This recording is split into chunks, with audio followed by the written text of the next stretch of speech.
He's going to get a third term. So Trump 28, Trump is going to be president 28, and people just ought to get accommodated with that. So what about the 22nd Amendment? There's many different alternatives. At the appropriate time, we'll lay out what the plan is, but there's a plan. We had longer odds in 16 and longer odds in 24 than we got in 28. And President Trump will be the president of the United States, and the country needs him to be president of the United States. We have to finish what we started. Trump is a vehicle. I know this will drive you guys crazy, but he's a vehicle of divine providence. He's an instrument. He's very imperfect. He's not churchy, not particularly religious, but he's an instrument of divine will. And you can tell this of how he's pulled this off. We need him for at least one more term, right? And he'll get that in 28. You're not driving me crazy. I'm really I'm trying to understand the coherence of the things you've just told me. On the one hand, you've said the Constitution is fit for purpose.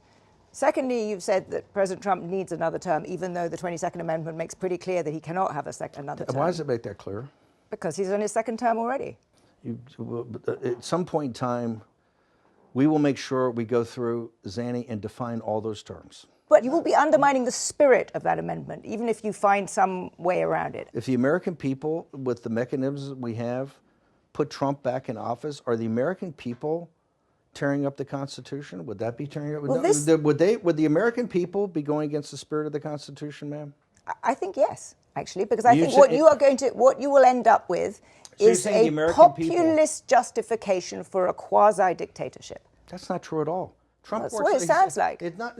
Trump is a dictatorship. Did you just see the compromises he had to make on the big, beautiful bill? You see the compromises he has to do on everything, on accommodating Zelensky, on what President Trump. President Trump is nothing but a series of negotiations to kind of keep this thing rolling forward, where he's having trade-offs all the time. But Steve, you've just spent the last 20 minutes telling me we have to smash the other side. There's no room for debate. There's no room for compromise. We must smash them. And now you're telling me this is a negotiation. I mean, that's no. I guess that's why it seems to me some kind of tension there. First off, the only way President Trump wins in 2028 and continues to stay in office is by the will of the American people.